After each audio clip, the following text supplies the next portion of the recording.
A very good morning to Kenyan citizens. Welcome, and this is the Current Affairs segment, your trusted source for the latest news, insightful discussions, and impactful stories shaping our nation and beyond. I'm Angela Kabete, and together with Mr. Kimotho, we'll dive into the latest news and uncover the truth behind what has been happening that is in our country and beyond. So make sure that you stay tuned as we break it down right here, right now. A very good morning to you. Good morning too. How are you doing? I'm doing good.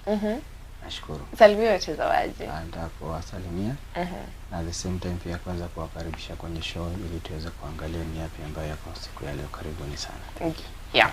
But before anything else, it is always our norm to give you that is the verse of the day, an encouragement for you as our viewer, because you know we as Christians, as believers, we get our encouragement from the word of God.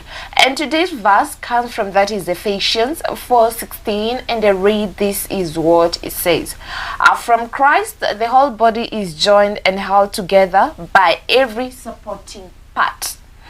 As each part does its work, the body grows and builds itself up in love.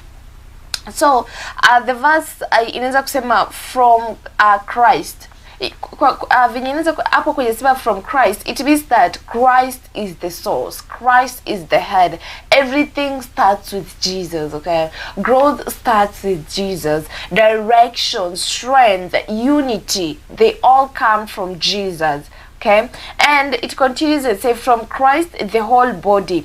Now the whole body, that is the church. We as the Christians, we as the believers, now we are one body. Okay, that is how we are represented in the Bible. And then it continues and says the whole body is joined and held together by every supporting part. It means that every part matters. Each and every believer, you and I, we have a role in the body of Christ. We have a role in the church, a gift. It is a responsibility, and when one part falls, the whole body is affected. Okay, and it means that growth is collective, not individualistic. This is something that we need to get as Christians, and that's why you're supposed to love each other, because the Bible has said that the whole body is joined and held together by every supporting part, as each part does its works.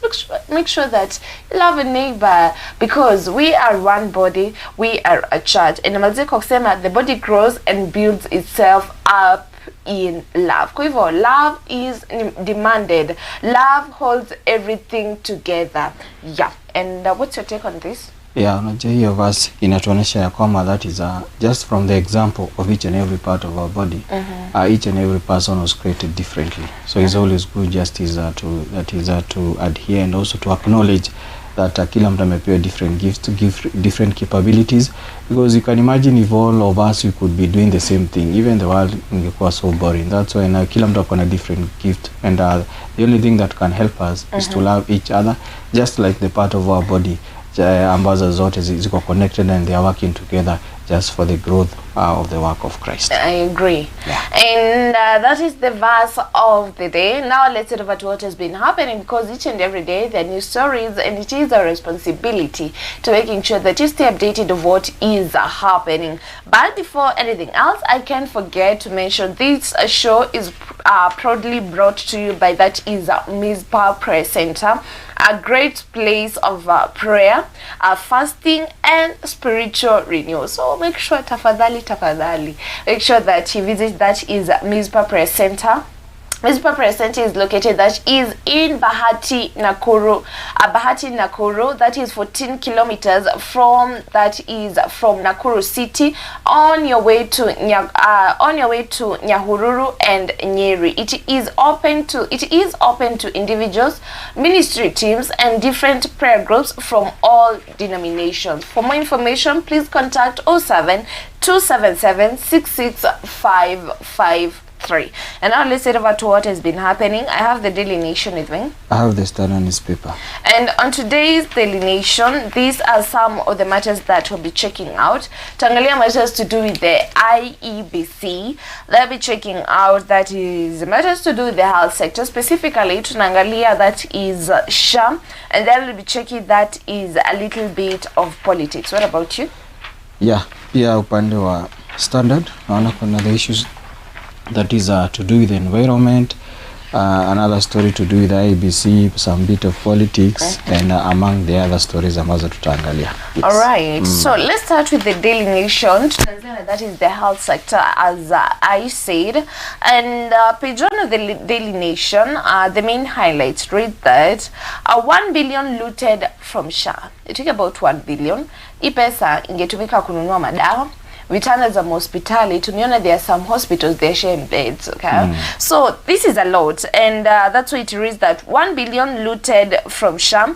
And tumeona this is what has been happening since SHA came, Mr. Kimotho. Tumeona kumekuwa na issues ya fraud cases, and unajua the mandate of SHA, its mandate is to pay healthcare providers services, ensure citizens receive, that is, health services, and but the system itself has struggled with allegations of misuse and fraud since it began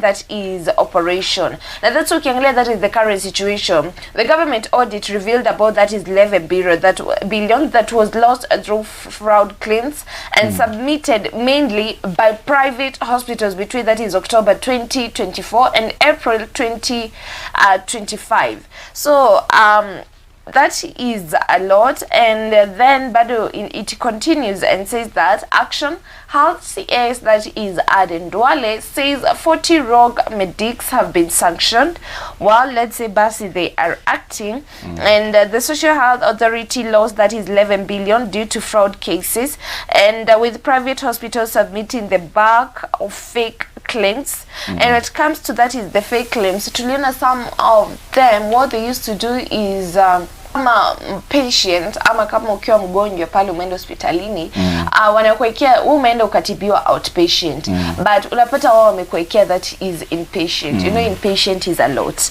And that's when it comes to the bulk of fake claims, fake operations, and the ministry, that is what the ministry has revealed. So I really don't know where we are heading as a country, Mr. Kimotho, because this is a lot of money. The system itself is staggering. Yet they keep on giving statements that, oh, you know, we are fighting this, we know we are doing this. Then you can get that is page 4 of the Daily Nation, because that story is there.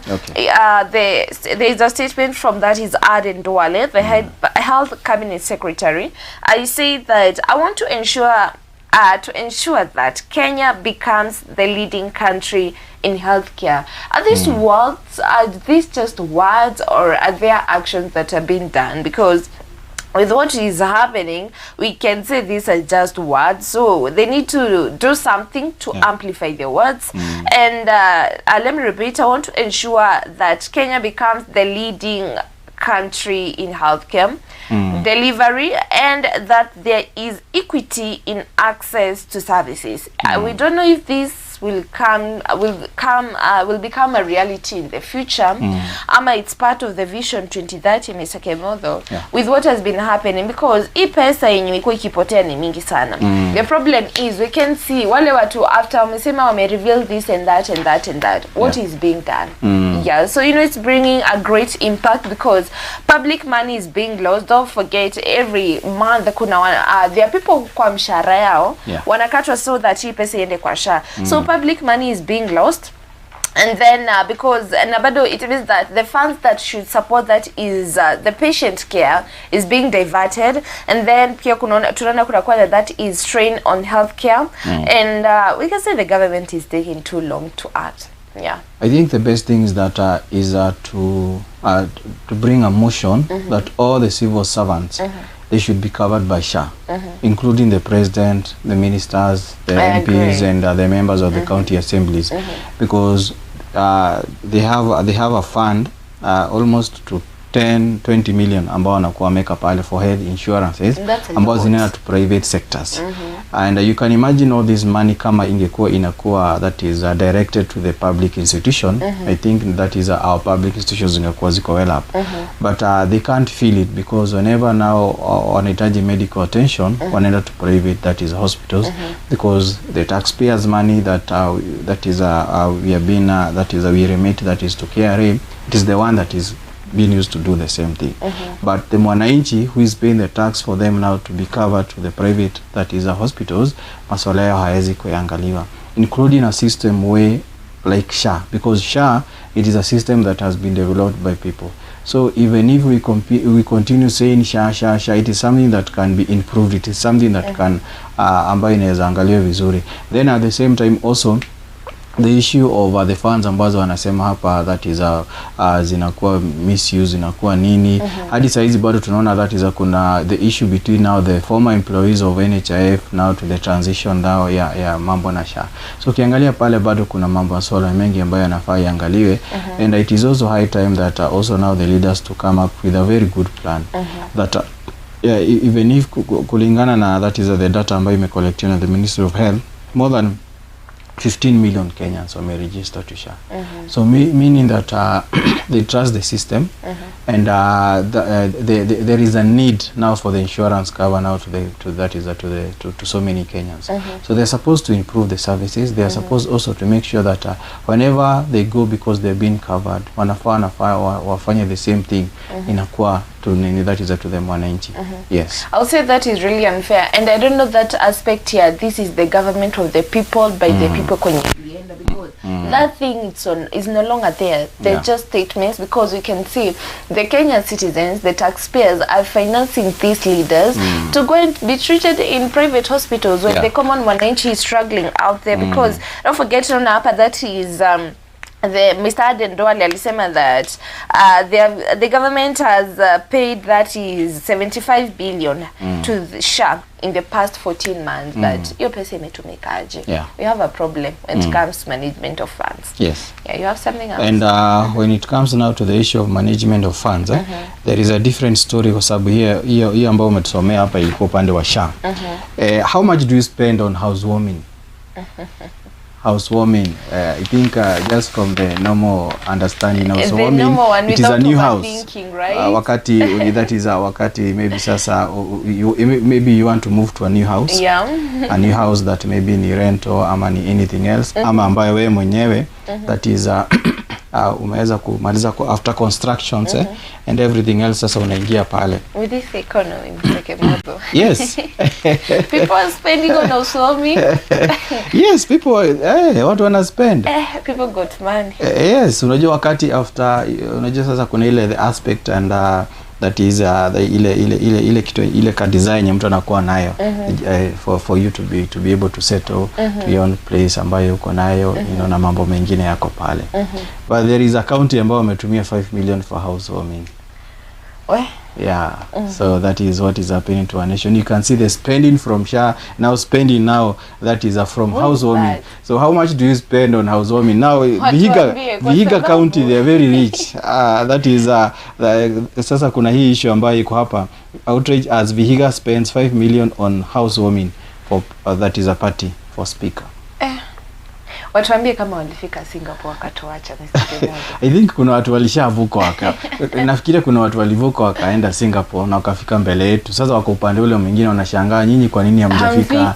That's why ukiangalia kuna watu hatuwezi pelekana nao, because the aspect na pia the quality ya that is the Singapore ambao tumekuwa tukiambiwa, kuna watu wengine pengine wamekuwa kifika, na kuna wengine pia niliona wakisema ya kwamba tutapitia Canaan, that is tukiweza kuelekea pale that is Singapore.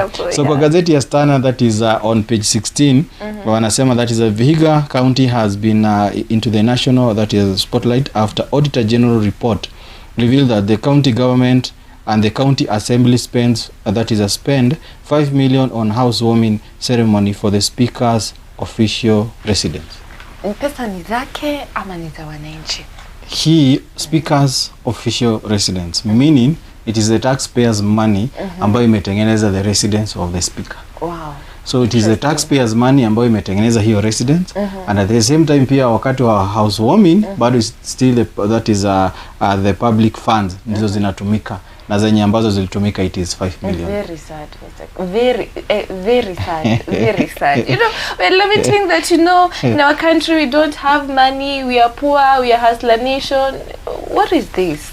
You know. So these are some of the issues ambazo zinaendelea, and actually wakati unakuta now the office of the Auditor General wakitoa certain reports, unakuta that is the report unakuta inapingwa. Instead now ya the report kuweza kuangalia how do we enhance this, what is that is the ceiling of how we should be spending, because the money iko, and the KRA are doing the best thing by doing the collection of everything else, but pia nao pia najua maybe wanakuwa discouraged wakati that is wanatoa the report of the capping, yes, yeah, that is the revenue collection, then wakiangalia how the same amount of money that is being spent. So in the Auditor General report that is on financial year 2024-2025 audit, sasa hii ndio spending ambayo pia the Senate of the County Public Accounts Committee ambao walisamon that is a Vihiga County Executive ambayo alikuja pale na that is na the lawyers in that is ndio waweze kujibu haya masuala of misuse of that is public funds, and this is something that imekuwa ikionekana pale, because umekuwa ukiona pia bado kuna that is issues ambazo pia the Ethic and Anti-Corruption Commission wamekuwa wakijaribu kuangalia on some of the spending zimekuwa that is zikifanyika pale, na ukiangalia pia nao pia according also now to the report of the Auditor General, December 15, 2023, the County Assembly requested the executive to advance the 5 million to facilitate the opening and the housewarming of the speaker's residence ambayo iko pale. So it was something ambayo pia ilipelekwa pale to the County Assembly. Wow. Na wakaweza pia that is a kupitisha. The committee noted that Vihiga County had a history of illegal advance payment to the County Assembly amounting to more than 66 that is a million. No, just as a advance that is a payment ambazo wamekuwa kifanya pale. We have that is a 38 million, that is 6 million, 15 million, 2 million, na kulingana na venye ambao wamezischedule hapa, that what was the basis of giving this money to the that is to the assembly. So these are some of the questions ambazo that is the Senate wamekuwa kiulizana, na pia nikiangalia hapa pia hapa tu chini on the same page of standard page 16 wanasema senators consider withholding funds that is from errant governors, because unajua the Senate ndio wana summon that is the governors on the issues to do with spending. So kama hii unakuta nao waliweza that is ku realize ya kwamba kuna the 5 million ambayo ilitumika that is in open the speaker's residence kule Vihiga. Unakuta at the same time pia kuna kama huyu governor wa Isiolo ambayo pia fail several times, na pia Mombasa governor na Samburu governor ambao pia fail several times ku appear to the that is the Senate ambayo the Senate County Public Accounts Committee, because this is the committee ambayo inaangalia haya masuala yote when it comes now to the issue of spending. Na tukiangalia hapa move that is waweza kupewa hizi powers maybe now to withhold the funds from the county, kwa sababu wamekataa kukuja kwa appear to the Senate ili waweze kuelezea masuala kama haya. So but you can imagine you know the county assemblies wanapitisha that is a such motion whenever there are so many needs ambazo zinatakikana that is waweze kuimplement kule mashinani. You know, I wonder if wanafunzi wetu wa Vihiga wameenda shule. Yes. I really don't know. We can say parents, you know, I'm having a lot of questions in my mind. The education sector sasa iko na gaps. Hii pesa ingetumika kufanya kitu kingine. But I don't know if the squeezy being a leader is the staircase to coming out. Anyway, let's not talk about it. Yeah. Well, and another story is, let's talk about that is the IEBC. And you know, tunakaribia that is elections. It's just next year, saini season ya campaign. So we're expecting that is the IEBC to be on the spotlight. That is more and more. And it reads that a boundaries review before polls are not feasible.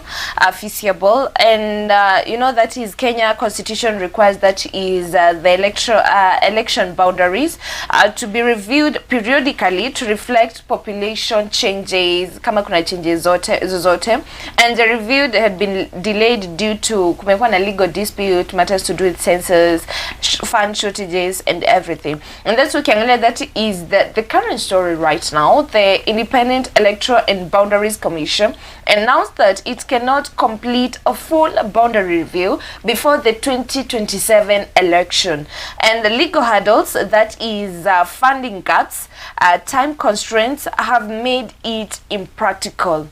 And these are some of the statements that is from the IEBC chairman, Erastus Ethicon. This is what he said.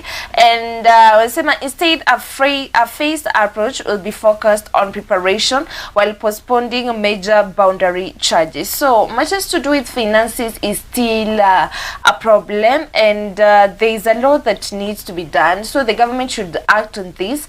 And nikiangalia hapa bado, the commission says it is time-barred, and census data has been contested. So really need to work on this kwa sababu tunakaribia. We need to give that is the ABC a smooth time when it comes to preparing, that is for the election.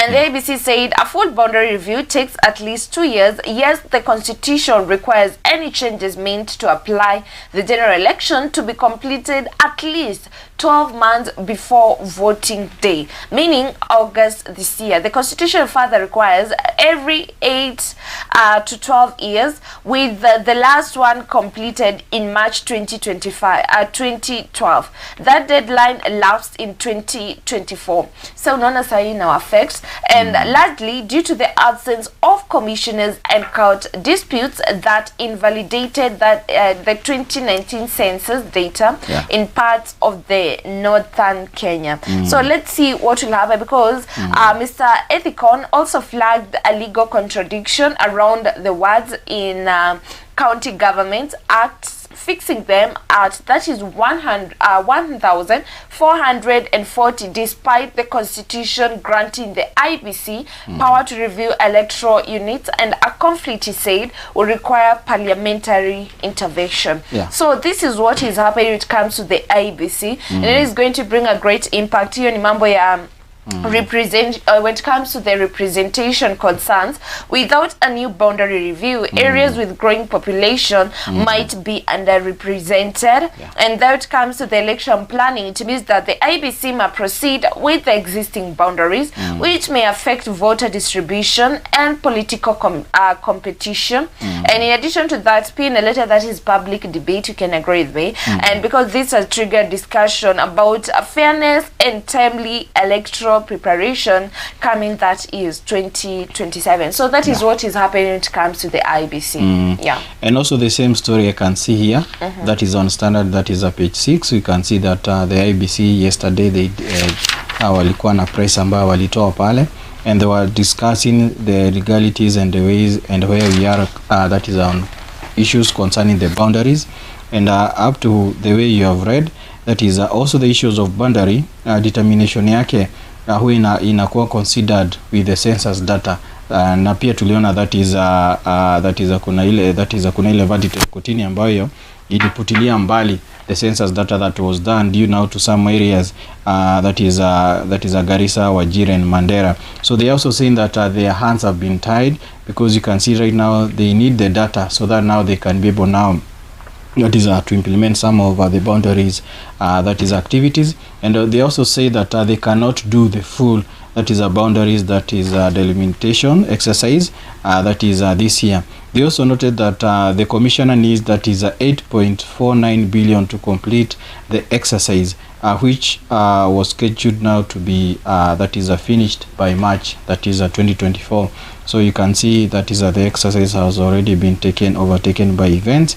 The commissioner also say that they need, that is 22, that is a billion funding shortfall for the next, that is a general election, that is that is about to overtake, that is next year.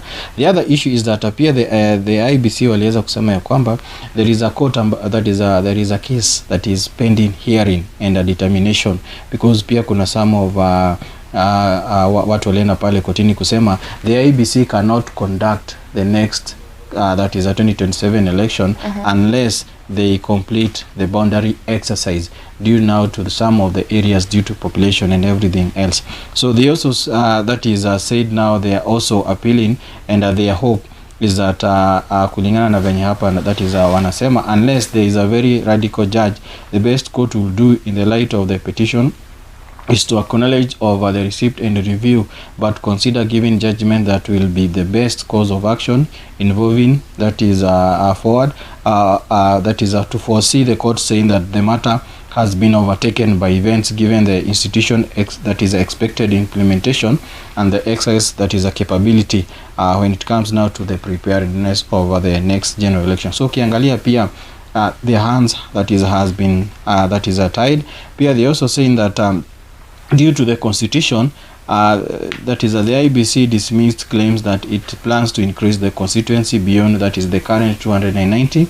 That is the chairman noted that is kumekuwa na zile interest from the political class and also from the citizen regarding that is the issue to do with boundary, but yeye mwenyewe jana alisema that is the constitution haiallow for the increase that is of more than 290 constituencies ama kuweza kuzipunguza. So you can see now the hands have been that is tied concerning now the issues of boundaries, concerning now when they took the office, concerning now vile the operations zimekuwa zikiendelea pale, the budget that is a shortfall ambayo imekuwa iko pale. So these are some of the the statement that they were able to to give, but as time goes by they're still going out to be issuing statement, because now walisema now they are preparing themselves to the next that is a general election. All right. Yes. And on politics, as we talk about what has to do with the elections, because to season your campaign. Yes. And currently you're going to check out that is the ODM party. And that story is on page 7 of the Daily Nation. Well, the ODM party. It reads, Fears Oburu Oginga insisted on the DP slot has unsettled the rank and file. So I really don't know if these people know what they want, Mr. Kimotho. I really don't know what they know what they want, because they sound confused from the statements that they're giving out.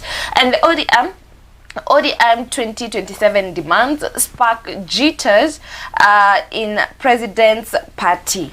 And you know, after that is the 2022 general election, the president formed that is government through the UDA party, and then they went and formed the broad-based government with that is the late Raila Odinga. And now Kiangala, that is the ODM party has been influential, but right now we really don't know what is happening, because right now they are trying to position themselves ahead of the 2027 general election, and right now they are demanding for a bigger stake in the government, insisting on the deputy president slot as a party of any 2027 power sharing or a coalition government. So these are the demands from the ODM party. And they are linked to that is Oburu Odinga's position, which has caused unease and fear within the UDA ranks, especially among leaders who feel they could be sidelined or accommodate the ODM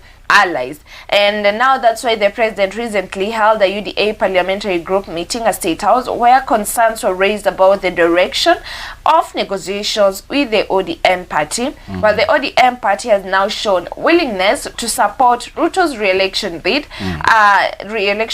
and it maintains that the DP position is non-negotiable. So what does this mean for Professor Kindiki, Mr. Kimotho? Because the demand are too high, you know. Yeah.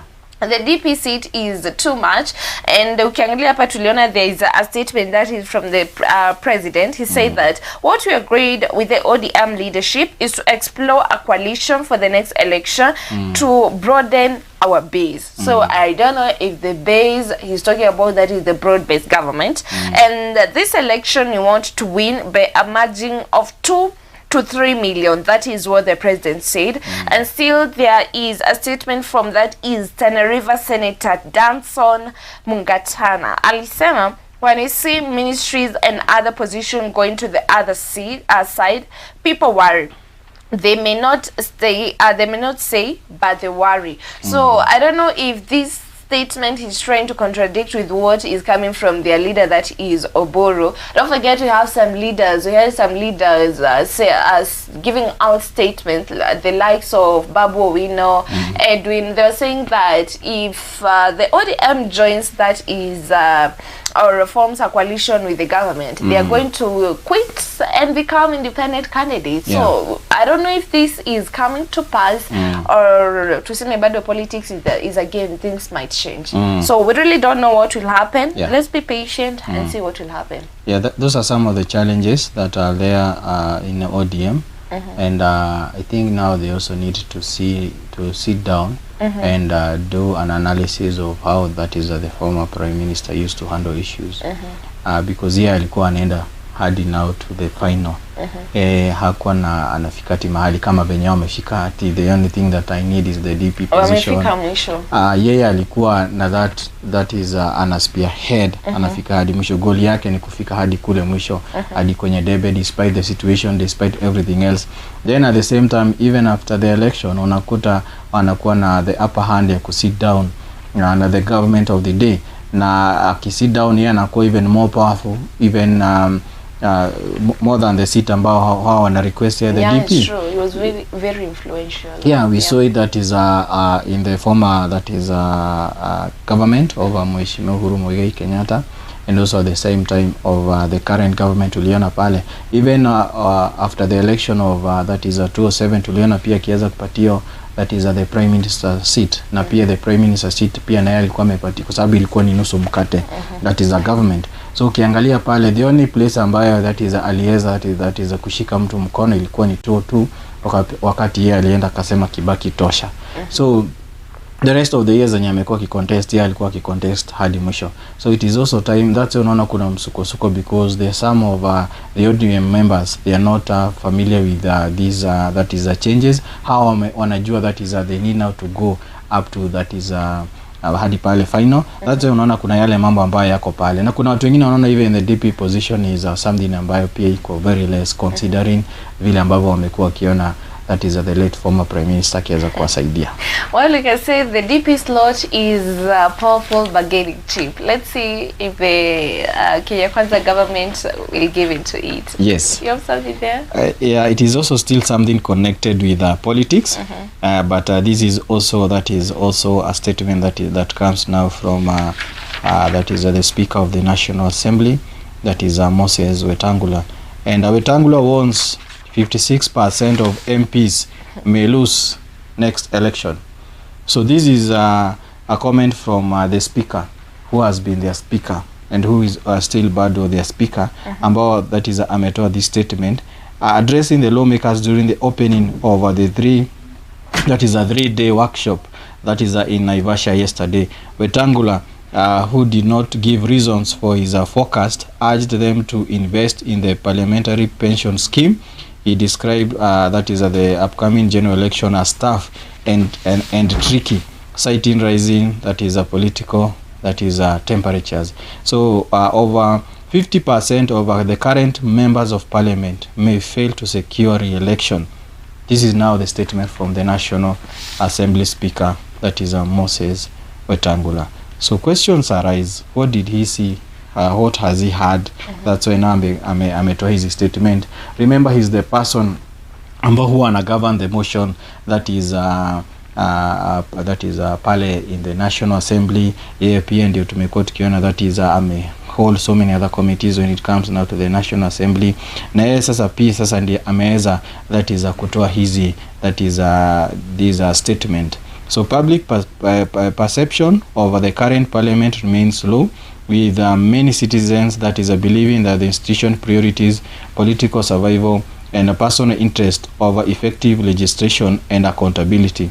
So critics accuse that is MPs of betraying public that is a trust and undermining the emergency of a truly representative that is to the public. So Wetangula challenges legislator to deliver and call on the committees to avoid summoning executive simultaneously, a practice he said that is in a great tension and confusion that is in parliament. So ukiangalia now that is this statement that is from that is the National Assembly Speaker amesema ya kwamba 56% of the MPs may lose the general election. So it is upon the MPs also to review and to view themselves and also to gauge themselves waone kana kwamba that is according now to the constituencies, because this now it's like a statement that the speaker is telling now to the members of parliament, murudi kule to the grassroots, rudini pale now to the wananchi, go and hear that is how they are saying.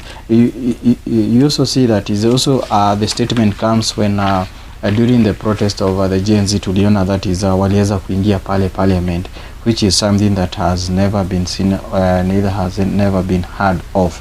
So hii ni mambo ambayo yamekuwa yakifanyika pale. So we are going now to see the reaction from the members of parliament, because wako pale Naivasha ambao bado wanaendelea na workshop yao, na nafikiria ni kufanya review of where they are and what they are going to do, because huu mwaka sasa ndio sasa that is so many other people prepare themselves now to the next coming that is a general election, and there are so many other concerns ambazo that is tumeona that is kwa hiyo workshop, kama the summons ambazo wanafaa kufanya that is from the CS na pia from the PS, ambao pia wana raise complaints of harassment and double summons by the members of parliament. So, and you also know that the members of parliament, this is their work.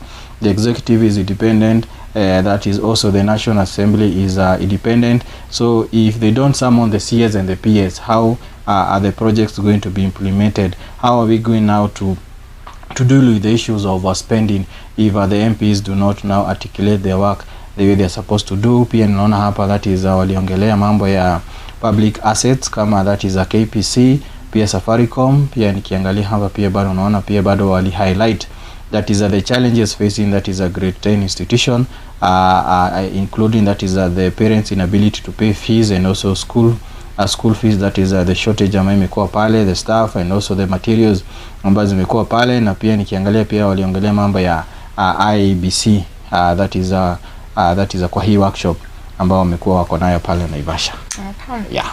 And as we wind up, I think this will be the last story, that is page 17 of the Daily Nation, matters to do with the county, specifically that is finances. And there is a report that is here, and it reads that reporting counties have already moved from that is the cash-based to accrual accounting. Now, the cash-based, that is the old way, where transactions are only recorded when money actually changes hands. It's simple like checkbooks, but doesn't show the future debts or money owed to the county. And now the accrual base, now this is the new way where transactions are recorded when they occur, regardless when the cash moves, and these provide accurate and long-term financial picture, but this is much more complex to manage. And now there's a statement from the senators, and it reads, new finance system open to fraud risk. This is what the senators say. So I don't know, you as a Kenyan citizen, I've given you an explanation on the difference between the cash based, that is the old way that we had, and the new way, that is the accrual that we're having. According to the senators, they say that the new one is opening more for a door for fraud. So I don't know what you think about that, but it sounds good. And legislators warn the new reporting method risk abuse and weakens financial oversight. And there's a statement from the CPAC chairperson Moses Kajwang. Alisema, we need a system that transparency shows on source revenue collection and exposes loopholes where money is being stolen. So that is what is happening when it comes to the world of finance. Yeah. As we wind up, kudos to Kevin Anungo, that is a public health officer ambaye that is kule Kilifi County, because I set record for collecting 2.2 tons of diapers in 72 hours. I made curb to spread that is the diseases like diarrhea, that is and other diseases ambazo ninaona iko hapa hivi. So you can see people now pia wanajaribu emphasize mambo na environment, because tumekuwa tukiona watu wamekuwa na ile maneno. So if you that is a mambo concerning the environment, si kuhag tu mtu peke yake, kwa sababu tumekuwa tukiona hiyo, that is the trending event ambao watu wamejaribu kukopa. Ukiangalia nao that is Kevin ako hapa ameamua that is kwenda kufanya collection ya diapers, ambayo pia ni watu wamekuwa kwa emphasize that on the usage now to do with the environment, kwa sababu kuna yale madhara ambayo yanaleta. So kudos also now to Kevin, na pia wale wote ambao pia wako na initiative ya kuconserve that is the environment. It is a good thing, right? Yes. Okay. Yeah. And I guess that is what we had to check out today on what has been happening that is in our country. You have something to tell our viewers? Just first of all to thank them na kuwashukuru kwa vile wamekuwa pamoja na sisi, and always pia they can leave their comment for suggestions and comments. Hakuwa na siku njema yenye baraka. Thank you. Yeah. But I can't forget to mention that this show is proudly brought to you by Mizpah Prayer Center. You know, that is a great place for prayer, fasting, and spiritual renewal. Mizpah Prayer Center is located in Bahati, Nakuru, 14 kilometers from Nakuru City on your way to Nyahururu and Nyeri. It is open to individuals, ministry teams, and different prayer groups from all denominations. For more information, please contact 07277 66553. Thank you so much for tuning in for this segment. My name is Angela Kabete. Till next time, bye bye.